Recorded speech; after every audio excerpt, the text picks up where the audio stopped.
Scott Laughton, it breaks my heart to say this, but you are a Los Angeles King.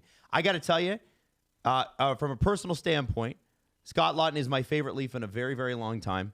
And he fetches the Leafs, according to Emily Kaplan, a conditional third that upgrades to a second if Los Angeles makes the playoffs. There's a lot of options for what that could be. The Kings, their third round pick that they have this year is Ottawa's. They don't have one next year. They have their own in 2028. They have 3 seconds this year, their own Columbus's and Buffalo's. They have their own next year. And in 2028, they have their own and the Lightning's. I'll cut to the chase. Fire Brad Treliving today. Fire Brad Treliving today. Today. I don't care what else breaks. Is that, Fire him today. are you taking that on balance? Because the Waugh return was good. Yep. The McMahon return where you were not great on. How'd you get Waugh? What do you mean? Oh, How'd you get Waugh? Marner? Yeah. Because you had just got there, but you were the GM at the time, and you took the job knowing you were going to lose this player for nothing. You get slight brownie points for losing him for almost nothing. You managed to turn almost nothing into a first and a fifth. And the reason it's a first and a fifth, you know what I'd rather have than the first and the fifth? A playoff spot. He built a bad team. He traded the sun and the moon for Scott Laughton for 2 playoff runs. Like I said, I'd rather have the second playoff run. We didn't get the second playoff run. And instead, what we get is probably a third rounder because the Kings stink. Fire them today. Listen, you could argue this. This is what makes it sound worse. First and Gulbenkian turns into a third-round pick in a calendar year. So, yeah, the original deal was Scott Laughton to the Leafs with a 4th and a 6th, a 4th and 25 and a 6th and 27. That's what Philly sent. And then the Leafs sent a first-round pick in Nikita Gulbenkian the other way. So the Leafs did get a couple picks out of that. But Yeah, so it's what is it? What's the Laughton deal? You get a second, maybe. You a might third get a that turns into a second. No if guarantee. The Kings, who are not in a playoff spot, Let's say make the playoffs. Let's say pie in the sky. Pie in the sky, Best Jesse. case scenario, you got a second, a 4th, and a 6th in exchange for Gulbenkian and a first, and a Laughton playoff run. Oh, then fire him tomorrow. Give him some extra time to pack his shit.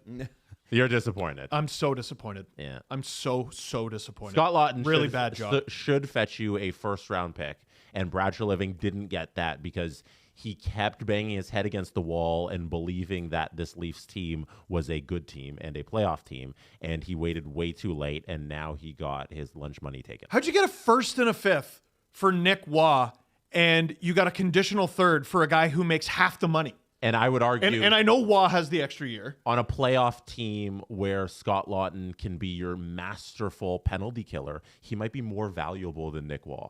Yes. And how are those salary retention spots? Still unused? 3 available. Awesome. Great. Maybe use it on Morgan in the offseason? So disappointing. So disappointing.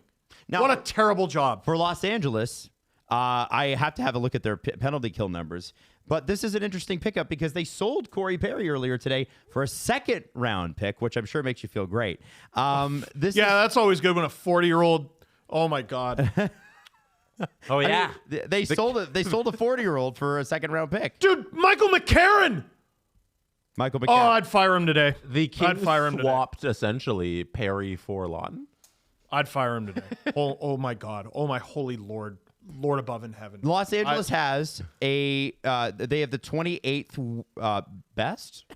They've got, or I guess the better way to call it is the 5th worst PK in the entire league. So Scott Laughton will help them with that. Well, he'll make that better instantly. There's a team who addressed a weakness with one of the best in the league. One of the things I never understood. Hey, maybe they'll actually play him. He played under 14 minutes a game in Toronto. One of the things I've never understood. First-round pick. One of the things I never understood about the Leafs and this deadline is why you didn't sell Laughton and Lorentz together. They didn't make that much money because they are bad at what they do. They are the 4th or 5th best PK in the entire league right now. They're a fantastic duo. Why not just sell them both You together? 100% could. The retention slots is a good point because that slot's only going to cost you for, what is it? It's more March months. right now. So till the end of April. Yeah. Like it's you get it back once his contract's done. So why not just help a team out and retain that salary? Because they don't know what And that opens you up to everybody in the league because everybody has $1 million, and then you can get more assets for that. And they did not do that. There's 32 GMs in the NHL, and you ain't in the top half. You ain't in the top 3/4. That is terrible work.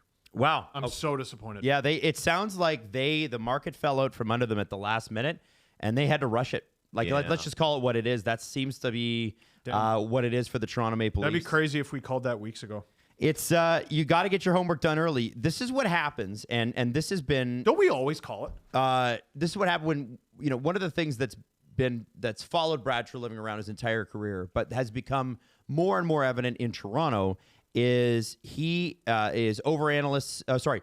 Paralysis by overanalyst. So like literally, the Leafs seem to not know what numbers to look at from their departments, and That's fascinating. There's something that I hear time and time and time again from people inside the league that have to deal with the Leafs is they can never get a straight answer from Brad. Wow. They can never get yes, definitively this, no, definitively not that. Wow. That is that, and I've been holding that back, hoping that this wouldn't happen. But that is a Brad Treliving trait. He has trouble pulling the trigger. Everything you've said is backed up by the deals that he's made. Like, Which is why I waited to say it in case he kicks my ass at the deadline. no, the evidence to that and everything you're saying is this is exactly how he's acted in the entire Leafs era. And the one I can point to specifically that's as egregious as this one was the Brandon Carlo deal, where we know the beats of that negotiation, where he was in on another trade that fell through last minute, and he pivoted very quickly to Carlo and Boston, and that's why he gave up the pick that he did, and that's why it's only top 5 protected. Because the last minute, he needed to give them those details when normally picks are top 10 protected. Yep. He waits to the end, and he always does this. Find out who the bad GMs are and call them all the time. And guess which one your team has. Did Ken Holland just fleece Brad Treliving? Yep. A little bit. Yep. Okay. Well, Ken Holland's had a good deadline day. Yeah. Hey, Kenny, you're doing good.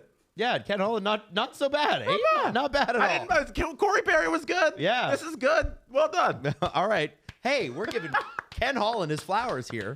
I guess we should have given him to him before because he was, his team did go to the finals a couple years ago.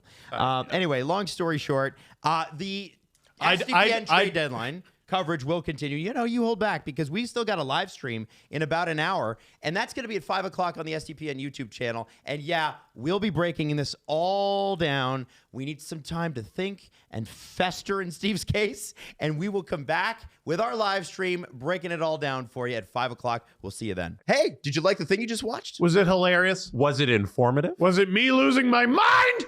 Possibly. Potentially. Most of the time it is. Hey, listen, if you like what SDPN has to offer, you should check out more of our videos and subscribe to our channel by clicking subscribe, or Steve will find you.